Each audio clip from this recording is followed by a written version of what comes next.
G'day and welcome to Matty's Workshop again. I'd just like to say a big thank you to all my new subscribers. In the last 28 days I think I've had over 110 new subscribers, which is absolutely fantastic. Big thanks to each and every one of you for jumping on the bandwagon to come for a ride. New project today. This project come from a viewer of John Mills' Double Boost channel. John Mills has got an adjustable parallel, or adjustable machinist jack if you want to call it that. And one of his viewers actually took the time to draw it up in a PDF file and made it available for everybody in imperial and metric too, which was very, very kind of him. So I emailed John, and John was kind to send the plans. He sent both imperial and metric versions, which is really, really nice of him. And I believe the fella's name was Craig, might have been Craig, somebody who done the plans up, so thanks very much for that, Craig. This will be a good asset to the shop. Now, the material I got here it's a piece of 40mm square. The size of this is 1.25 inches. So I could go the trouble and scale everything up to suit this, but I want to have a go at actually doing it to the plans. And if it works, then I may even later on get another piece of this 40mm square and scale it up to make a bigger one. But I want to build it to the plans. So yeah, that'll be the go there. This is an unknown material. It was given to me and it was pretty rusty. I just did it with a wire wheel and put a bit of WD-40 on it. And it's not pitted too bad. It's actually in pretty good nick. So that's what it's going to be made out of. So I'm going to bring these around and we'll look it through the plans and have a quick gander, and then we'll go and play on the shaper. Okay, so this is what it's going to look like. Just got to find myself a pointer.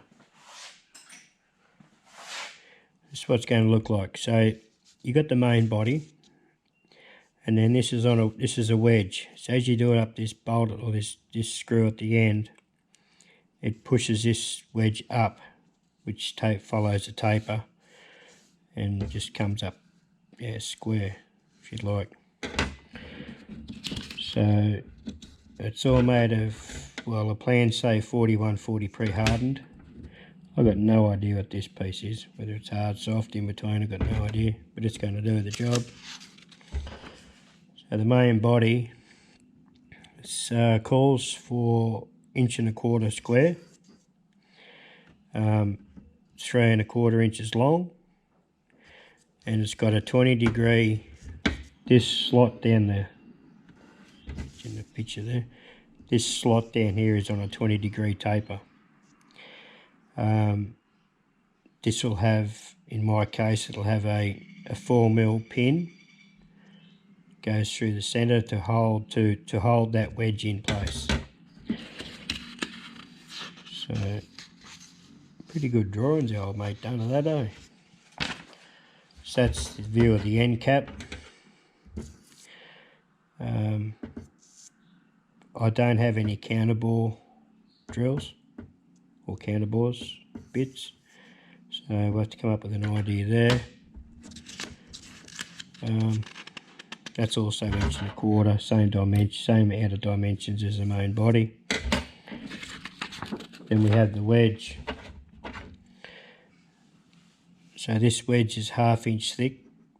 So mine will be, as all of my projects, they are a mix of imperial and metric. So this will probably more than likely be a metric part. We'll just suck it and see as we go, as all my projects. So that's where that 4mm, it'll be a touch over 4mm. It's got to have a little bit of tolerance.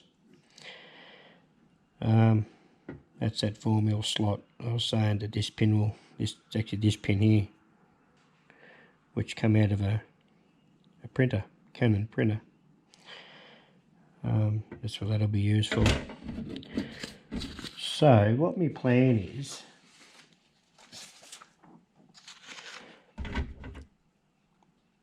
I'm going to machine this block down. I'll machine this block down here 2 1/4 square, and then I will cut it to length, which will give me exactly the same dimension piece for this end cap. So I won't be trying to mix and match bits and pieces up. It will be the same dimension, and then it'll be only a matter of machining it to width. So that's the plan there, Dan. Look forward to doing this project. So another useful tool to the shop. So we're going to get set up in the shaper, and start peeling some material off this, bring it down to 1 1/4. Rightio. We are set at roughly 5.5 inch stroke, 10th hour step over, and about a 35th hour depth of cut. Got the tapper box tilted. Got the tool on a bit of an angle this time, so I'm actually cutting on the radius, right on the radius, see if that makes a difference, see what sort of finish we get. And let's launch into it, see what happens.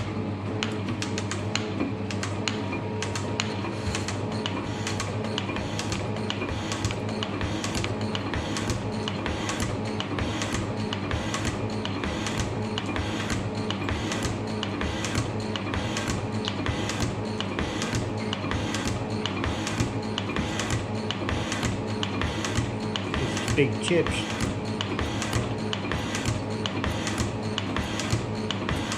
Gotta catch one. And it's hot. Good sized chips.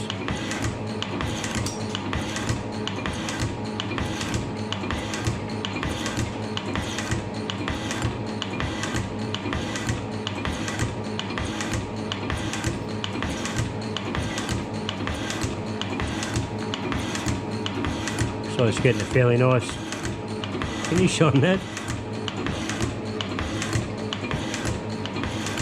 Must admit, this is probably the first time I've ever really laid the tool over, in a sense. I've always had the tool running vertical. So, something different. There's about 340 odd thou to come off to bring it down to dimension. So I'll probably take, I don't know, another 30 thou off this side, then just work my way around the block. That will be the plan. That is a pretty darn good finish.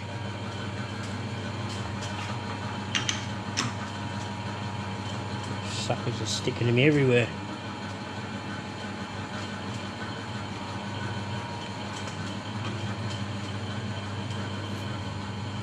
The old girl's tea towels again. Shear tool set up. I've still kept the clapper box set over the right direction. Still set up at a 10th thou step over, and it's roughly about a 2 thou to 3 thou cut. So it's just to take out these lines. And because it's a broad tool, I've left it a 10th thou step over, because they should overlap okay. So we'll see what happens. I've slowed it right down too. Better move that camera back a bit, otherwise it's going to get clobbered. Sorry about that. What was I saying? Can't remember now.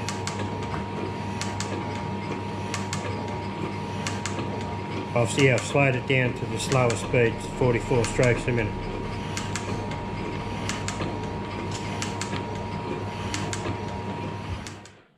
It turned out to be a very, very nice result. Once I bumped it back to 5,000 step over, got a really good result. I turned the camera off because a young fella came out with a laptop asking some mathematical questions, which probably pretty bold move because I'm bugger all good at maths. But anyway, we got them right. So I'll flip this over now and do the next face, and then yeah. So the next side I'll just take probably 50 or 60 thou off, and then once I turn it after that again, I can start bringing it down to the final dimension. So one thing I want to point out, Rusty Knox was having trouble with his shaper with chatter. It was quite a couple of videos ago, and he couldn't find out the reason why. He checked everything known to mankind. But then he discovered that he could fit a feeler gauge down where the actual clapper box mounts to the RAM. He could fit a fairly decent sized feeler gauge down in there. He done some changes to it and he fixed the issue. I believe he's fixed it 100%. That led me to have a look at mine because I was having a little bit of chatter issue, and I could never work out why. I've got a stabiliser on the table, like a stabiliser leg. I could never work it out. Anyway, it turns out that previous owners, because this was in a school, they had rubbed this edge here, the shape of the clapper box, had rubbed on a bit of material, and it formed a little burr. So this, I could fit, I think, a 3 thou or 4 thou shim down there. That's what I discovered with mine. So I took it all off, cleaned it all. I used that diamond hone and ran over the whole lot, removed the burrs, and now I have not had an issue with chatter yet. So in the light, you look at this piece here, like that's 5 inches long, and running a very, very broad tool, like a very broad cutting edge, I have no sign of rippling, no nothing. So obviously that was the issue I had with mine as well. So I just sort of let you know that if you do have a shaper, just check that. That could be your issue, if you have chatter problem, that is. So thanks Rusty Knox for pointing that out there. That's yeah, that was great. I'm going to say that was done.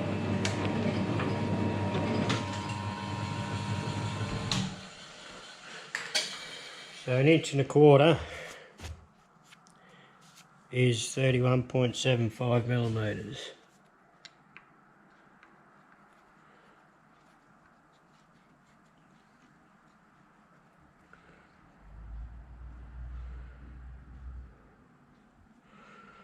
I'm at 31.75, 31.78.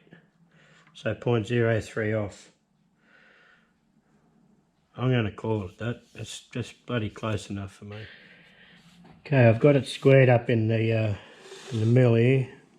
I just want to square one end off before I cut it to length on the power hacksaw. I know the power hacksaw at the moment is not cutting square.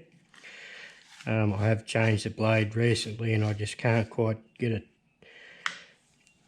nestled in right again. So I just square one end off, then I'll cut it over length and then square it up again. So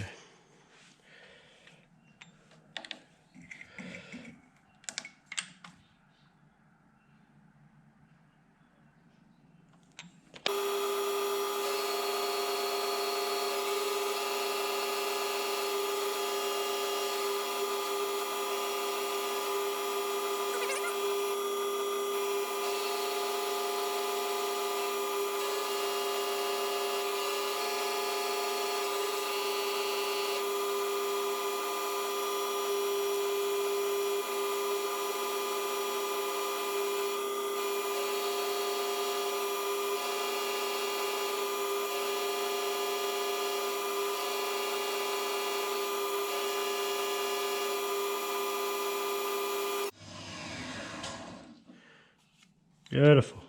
Take it out, deburr it, mark it up and then cut it to length.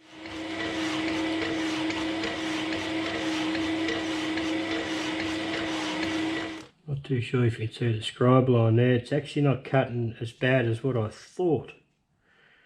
Pretty darn good really. But I have this piece that I'm about to cut off next. It only has to be 1/4 inch wide. It's the cap that goes on the end, or on the end of this end. I've made it 1/2 inch, so I've got a bit of material to come off there. I just didn't know how far this was. I thought it was cutting out a heap, but obviously it's not. So anyway, just created a bit more work, which doesn't really matter.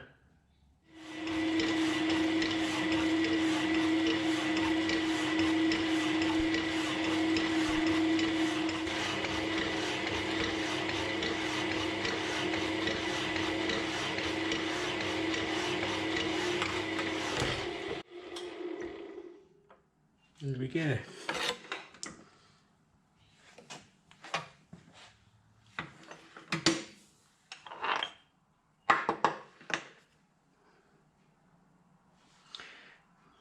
It'll just leave me enough to clean up. It'll just leave me enough to clean up to keep me 3 1/4 inches long. Good job.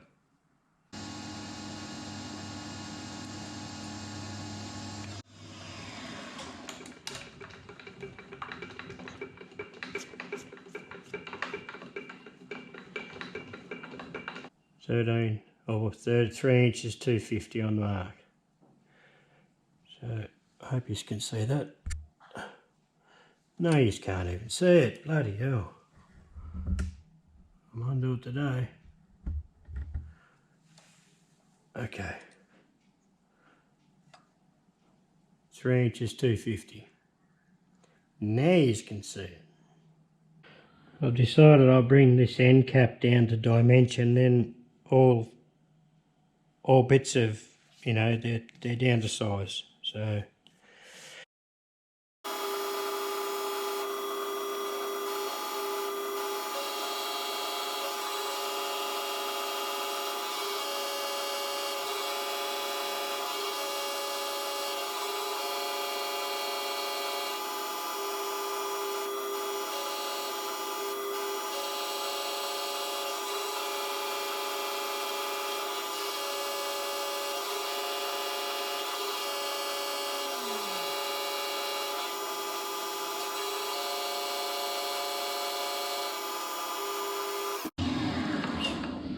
turn this over now. I'll take it out, deburr it, turn it over, and bring it down to dimension then. The plans say for this end cap to be 1/4 inch wide. I'm going to change that and make it around the 400 mark, 400 thou wide, just so it's got a few more threads. And because I don't have any counterbore bits, if I countersink the screws in, it's going to leave me a bit more depth if I can't quite get the drill sharpened as flat as it should be, if you get what I mean. So it's going to be a bit dodgy. Yeah, that's what I've decided to do. So it's going to take another 20 thou off, see how that looks.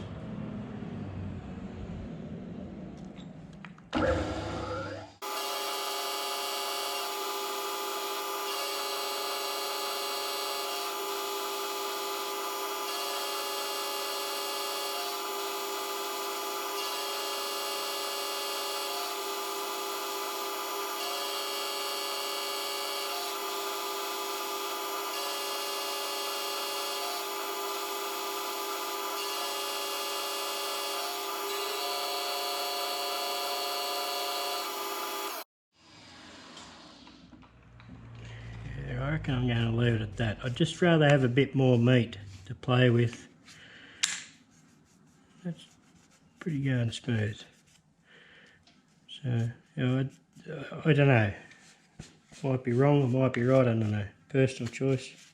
So I'll take it out and deburr that now. Okay, what I've done, I used a toolmaker's clamp, and I clamped the top to the body. I've gone ahead and done 2 holes already, so it's sitting down there nice and firm. So I've gone with 4mm stainless bolts, Allen key head jobs. If it is slightly off, I can always put in the shaper and just do a clean run over the, just take a very fine skim off it if it is out a fraction, if it does annoy me. But yeah, and to do it so it's got a flat bottom, best I can get the drill is about that much flatness on it without it wanting to bounce all over the place and do damage. So I've just got to settle with that. So what I've been doing is I've been spotting it. It calls for a 3.3mm drill. I haven't got any drills that go up in increments, like 1.1 increments.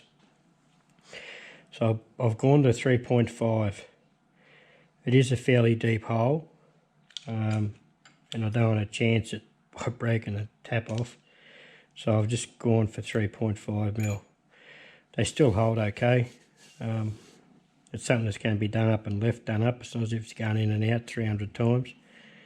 So once it's done up for the final time, that's where they'll stay. So that's the way I've chose to do it. Probably a little bit out of control, but it's the way it is.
So that's what we ended up with there, guys.